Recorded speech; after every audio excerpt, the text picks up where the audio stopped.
இந்த வீடியோல நாம கவர்மெண்ட் அப்படின்னா என்ன, அந்த கவர்மெண்ட் வந்து என்னென்ன ஃபார்ம்ல இருக்கு அப்படின்றத பார்க்கலாம். ஸோ உலக அளவுல அரசாங்கம் அப்படின்றது எந்த மாதிரி இருக்கு, அதுதான் இந்த வீடியோட தீம் அப்படின்ற மாதிரி நம்ம வச்சுக்கலாம். முதல்ல நாடு அப்படின்னா என்னன்னு சொல்லி பார்க்கலாம். ஸோ நாடு அப்படின்றதுக்கு 4 விஷயங்கள் வந்து வேணும். இந்த 4 விஷயங்கள் வந்து இருந்துச்சுன்னா தான் அதை வந்து நாடுன்னு சொல்லி சொல்லுவோம். முதல் விஷயம் பாப்புலேஷன், மக்கள் தொகை அப்படின்றது ஒரு இடத்துல வந்து இருக்கணும். அவங்க இருக்கிறதுக்கு டெரிட்டரி அப்படின்றது வேணும். இந்த டெரிட்டரி அப்படின்றது 2வது விஷயம். ஸோ பாப்புலேஷன் அப்படின்றது ஃபர்ஸ்ட், டெரிட்டரி அப்படின்றது 2வது விஷயம். ஏன்னா ஒரு குறிப்பிட்ட அளவுல இந்த இடத்துல இருந்து இந்த இடத்து வரைக்கும் இருக்கிற பரப்பளவுல மக்கள் இருக்கிறாங்க அப்படின்ற அந்த 2வது விஷயம் அப்படின்றது வேணும். 3வது, இவங்களை ரூல் பண்றதுக்கு ஒரு கவர்மெண்ட் அப்படின்றது வேணும். இந்த மக்களை வந்து ஆட்சி பண்றதுக்கு, அவங்களோட நிறை குறைகள், அவங்களோட தினசரி வாழ்க்கையை வந்து இன்ஃபுளுன்ஸ் பண்றதுக்கு, ஒழுங்குபடுத்துறதுக்கு, இதுக்கு எல்லாமே 3வது விஷயமா இருக்கிற இந்த கவர்மெண்ட் அப்படின்றது வேணும், அரசாங்கம்.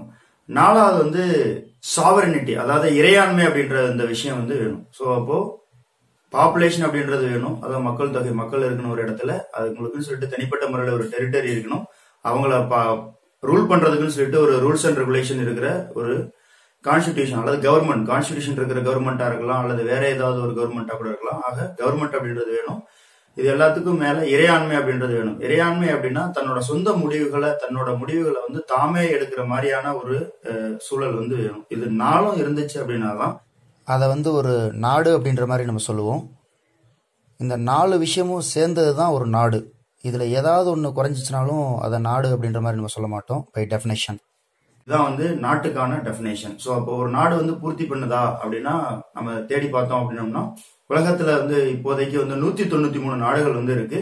இந்த 193 நாடுகள் வந்து ஐநா சபையோட பொது அவையில வந்து மெம்பரா இருக்கு. அப்படி மெம்பரா இருந்தா தான் வந்து உலக அளவுல வந்து சர்வதேச அளவுல இந்த நாடுகளை வந்து நாடுகள் அப்படின்ற மாதிரி நாடுகள் அப்படின்ற டெஃபினேஷனுக்குள்ளேயே வந்து வரும் இந்த நாடுகள் எல்லாமே. ஸோ 193 இருக்கு. இது இல்லாம மற்ற குட்டி குட்டி அரசாங்கங்கள்லாம் இருக்கு. அரசாங்கம்னு சொல்லிட்டு அவங்க கிளைம் பண்ணிக்கிறாங்க, ஆனா இந்த ஐநா சபை வந்து அவங்களை அங்கீகரிக்கல. ஸோ அதெல்லாம் நாடுகள் அப்படின்றதுல வராது. ஃபார் எக்ஸாம்பிள் தைவான் அப்படின்றது உலக அளவுல நாடுகள் அப்படின்ற மாதிரி அங்கீகரிக்கப்படல. ஆனா சில நாடுகள் மட்டும்தான் அங்கீகரிச்சிருக்கு. ஆனா ஐநா சபை வந்து அந்த தைவானை வந்து அங்கீகரிக்கப்படல. அதே மாதிரி பாலஸ்தீனம், எல்லாருக்கும் தெரிஞ்ச அந்த பாலஸ்தீனம் அப்படின்றது ஒரு நாடுன்ற மாதிரி அவங்க கிளைம் பண்ணிக்கிறாங்க. ஆனா ஐநா சபையோட பொது அவை அப்படின்றது அங்கீகரிக்கல. அதனால இந்த பாலஸ்தீனம் அப்படின்றது பை டெஃபினேஷன் படி நம்ம சொன்ன டெஃபினேஷன் படி அது அப்படின்றது ஒரு பாலஸ்தீனம் அப்படின்றது ஒரு நாடு கிடையாது அப்படின்ற மாதிரி நம்ம எடுத்துக்கலாம். ஸோ இதுதான் வந்து நாடுக்கான டெஃபினேஷன். சரி, அப்போ வந்து கவர்மெண்ட் இருக்கு இல்லையா, அதாவது இப்போ பாப்புலேஷன் ஓகே, டெரிட்டரி அப்படின்றது ஓகே, அதுக்கப்புறம் கவர்மெண்ட் இருக்கு இல்லையா, அந்த கவர்மெண்ட்லயே நிறைய டைப் ஆஃப் கவர்மெண்ட் வந்து இருக்கு. உலகத்துல இன்னைக்கு பாக்குற நாடுகள்ல வந்து 193 நாடுகள் இருக்குன்னு சொல்றேன் இல்லையா. ஸோ இதுல வந்து பெரும்பாலான வந்து மக்களாட்சியா இருக்கு. ஸோ இது மாதிரி மக்களாட்சி மட்டும் நமக்கு ரொம்ப பிரபலமா தெரிஞ்சதுன்றது மக்களாட்சி. ஆனா இது இல்லாம நிறைய டைப் ஆஃப் கவர்மெண்ட் வந்து இருக்கு. அது என்னென்ன அப்படின்றத இந்த வீடியோல நம்ம பார்க்கலாம்.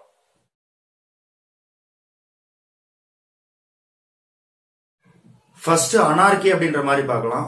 ஆர்கி அப்படின்னா ரூல் பண்றதுன்னு சொல்லி அர்த்தம். ஸோ அனார்கி அப்படின்னா வந்து யாருமே இல்லாத ஒரு நிலை தான். ஸோ யாருமே அந்த நாட்டை அப்படின்றதுக்கு ரூல் பண்றதுக்கு யாரும் இருக்க மாட்டாங்க. அப்படி ஒரு ஆட்சி அப்படின்றது நடக்கும். இது 1991 சோமாலியாவில் இந்த நிலை வந்து ஏற்பட்டுச்சு. ஸோ அந்த நிலை தான் இன்னமும் வந்து தொடர்ந்து வந்துட்டு இருக்கு. ஸோ இப்போதைக்கு சோமாலியா அப்படின்ற ஒரு நாடு ஆப்பிரிக்காவில் இருக்கக்கூடிய ஒரு வறுமை நிறைந்த ஒரு நாடு. அதுல கவர்மெண்ட் அப்படின்றதே கிடையாது. ஸோ என்ன பண்ணுவாங்கன்னா, அங்க இருக்கிற ரவுடிகள், குண்டர்கள் இவங்கெல்லாம் இருப்பாங்க இல்லையா. ஸோ கொஞ்சம் கொஞ்சம் வந்து பார்த்தோம்னா கொள்ளையர்கள் அப்படின்ற மாதிரி கூட வச்சுக்கலாம். ஸோ இவங்க எல்லாமே அப்போதைக்கு ஆட்சி பிடிப்பாங்க. அதுக்கப்புறம் அவங்கள விரட்டிட்டு இன்னொருத்தவங்க வந்து ஆட்சி பிடிப்பாங்க. ஸோ இந்த மாதிரி வந்து சர்க்கிள் வந்து அப்படியே இருந்துகிட்டே இருக்கும். ஸோ மாறி மாறி மாறி மாறி ஒவ்வொருத்தரும் ஆட்சியை பிடிச்சிட்டு இருப்பாங்க. ஸோ கடைசி வரைக்குமே அந்த இடத்துல ஒரு நிலையான ஆட்சி வராது. ஸோ அதான் வந்து அனார்கி அப்படின்ற மாதிரி எடுத்துக்கலாம். ஸோ 2வது டைப் வந்து பார்க்கணும்னா அரிஸ்டோகிரேசி.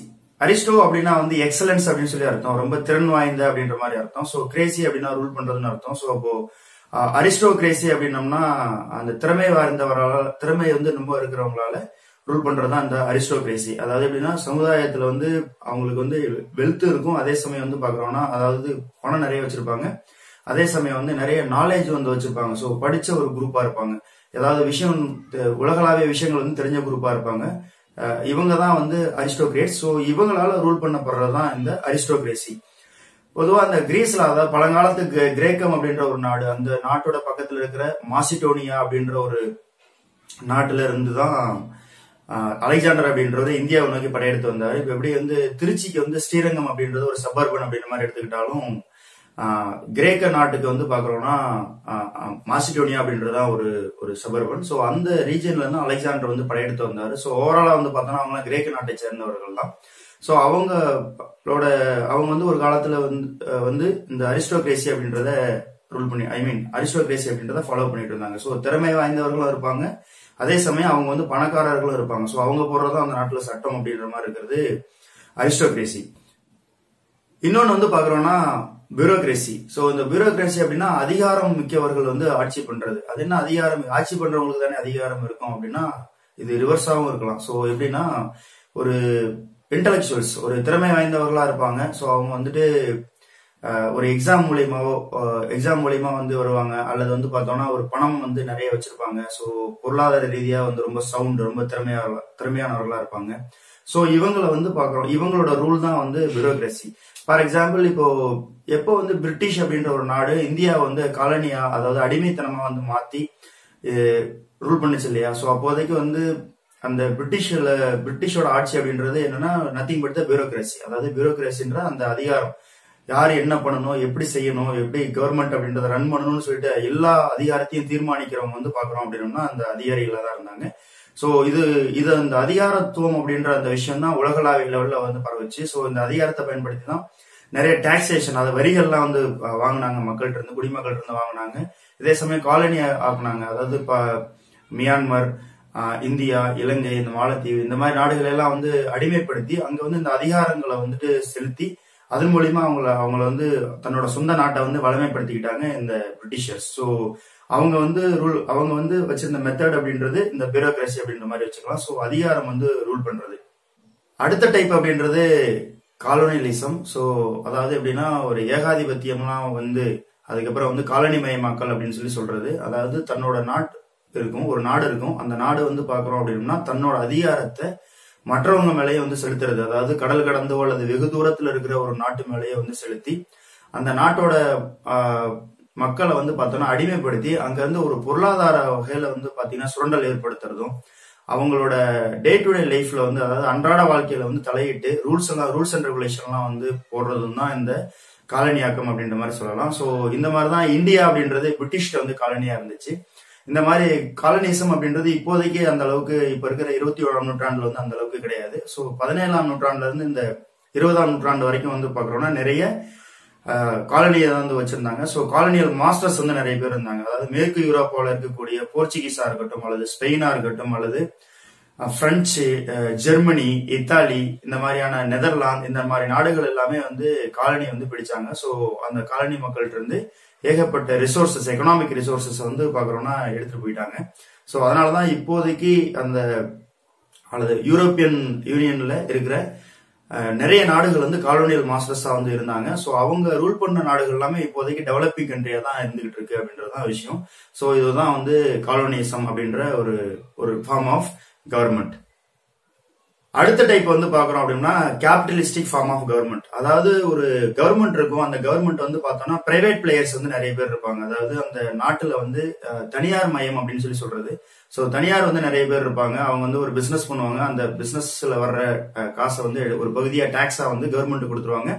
அந்த கவர்மெண்ட் வந்துட்டு அந்த ஊர்ல வந்து யாராவது ஏழை எளிய மக்கள் வந்து இருப்பாங்க இல்லையா, அவங்களுக்கு செலவு பண்ணலாம் அல்லது செலவு பண்ணாம இருக்கலாம். ஸோ இந்த காம்படிஷனை வந்து ஊக்குவிக்கிறது தான் வந்து இந்த கேபிட்டலிசம் அப்படின்ற மாதிரி சொல்லிடலாம். அதாவது ஒரு சந்தையில வந்து பாக்குறோம்னா ஒரு பொருள் இருக்கு, இப்போ தக்காளி இருக்கு அப்படின்னா தக்காளி வந்து ஒரு 5 பேர் தக்காளி வித்தாங்க அப்படின்னா தக்காளியோட ரேட் வந்து குறையும் இல்லையா? சோ ஒருத்தர் மட்டும் தக்காளி வித்தாரு அப்படின்னா அந்த தக்காளியோட ரேட் வந்து அதிகரிக்கும் இல்லையா? சோ இந்த மாதிரி சந்தை பொருளாதாரத்துல வந்து போட்டியை வந்து ஊக்குவிக்கிறதா வந்து பாக்குறோம் அப்படின்னோம்னா அந்த கேபிட்டலிசத்தோட நோக்கமா இருக்கு. சோ இது வந்து ஒரு ஃபார்ம் ஆஃப் கவர்மெண்ட். இப்போதைக்கு இந்த அமெரிக்கா அப்படின்றது கேபிட்டலிஸ்ட் அப்படின்ற மாதிரி சொல்லிடலாம். ஸோ ஏன்னா அவங்க வந்து முழுக்க வந்து பாக்குறோம் அப்படின்னா தனியாருக்கு வந்து சப்போர்ட் பண்ணக்கூடிய இப்ப இருக்கக்கூடிய ஒரு நிகழ்காலத்துக்கு ஒரு கவர்மெண்ட்னு சொல்லி பாக்குறோம் அப்படின்னா அமெரிக்கா அப்படின்ற மாதிரி நம்ம எடுத்துக்கலாம். அடுத்தது கம்யூனிசம். ஸோ கம்யூனிசம் அப்படின்னா வந்து என்னன்னா பொதுவா எல்லா பொருள்களும் எல்லாத்துக்கும் சொந்தமானது அப்படின்ற ஒரு பிரின்சிபல்ல இயங்குறதா கம்யூனிசம். ஒரு நாடு இருக்கும், அந்த நாட்டுல இருக்கக்கூடிய கவர்மெண்ட் வந்து எப்படி இருக்கும் அப்படின்னா எல்லா அதிகாரங்களும் கவர்மெண்ட்ல தான் இருக்கும். ஸோ தனியாரால எந்த ஒரு முடிவும் எடுக்க முடியாது. ஸோ அதாவது அங்க இருக்கக்கூடிய எல்லா சொத்துக்களும், அந்த நாட்டை சேர்ந்த எல்லா சொத்துக்களும் வந்து பார்த்தோம்னா கவர்மெண்ட்டுக்கு சொந்தமானதா இருக்கும். ஸோ அதை வந்து ஈக்குவலா எல்லாரும் நுகரணும், அல்லது வந்து அங்க இருக்கக்கூடிய வெல்த் எல்லாமே அங்க இருக்கக்கூடிய மக்கள், திறமைசாலிகளா இருந்தாலும் சரி, திறமை இல்லாதவங்களா இருந்தாலும் சரி, எல்லாருக்கும் ஈக்குவல் அமௌண்டா வந்து போகணும்னு சொல்லி நினைக்கிறதுதான் வந்து கம்யூனிசம். ஸோ இந்த கம்யூனிசம் ஃபார்ம் ஆஃப் கவர்மெண்ட் வந்துட்டு ஒரு காலத்துல இந்த ரஷ்யா, அதாவது யுஎஸ்எஸ்ஆர்னு சொல்லக்கூடிய சோவியத் யூனியன் அப்படின்றது இருந்துச்சு. கியூபா அப்படின்றது இப்போதைக்கு இருக்கு. அதே சமயம் நார்த் கொரியா அப்படின்றதும் இருந்துகிட்டு தான் இருக்கு இந்த கம்யூனிஸ்டிக் ஃபார்ம் ஆஃப் கவர்மெண்ட்ல. ஆனா கம்யூனிசம் அப்படின்றது நடைமுறை சிக்கல்னால வந்து கொஞ்சம் கொஞ்சமா காலத்தினால் ஓரங்கட்டுப்பட்டு வருது. ஸோ இன்னும் கொஞ்ச நாள்ல இந்த கம்யூனிசம் அப்படின்றதே இல்லாம போனாலும் கூட ஆச்சரியப்படுறதுக்கு இல்லை இன்னைக்கு இருக்கக்கூடிய உலகத்துல. ஸோ இந்த கம்யூனிசம் அப்படின்றது all resources should be shared by all people அப்படின்றது தான் இந்த கம்யூனிஸ்டிக் ஃபார்ம் ஆஃப் கவர்மெண்ட். வேர்ல்டுல இருக்கிற நிறைய கவர்மெண்ட்டை பத்தி நம்ம சொல்லும் பொழுது ஒரே வீடியோல ஒரு 10 நிமிஷத்துக்குள்ள இதை வந்து ஷார்ட்லைஸ் பண்ண முடியல. அதனால இதோட பார்ட் 2க்கான லிங்க் வந்து கீழே டிஸ்கிரிப்ஷன் பாக்ஸ்ல கொடுத்துருக்கேன். ஸோ அதையும் ஒரு டைம் பாத்துருங்க. அடுத்த வீடியோல நம்ம பார்க்கலாம்.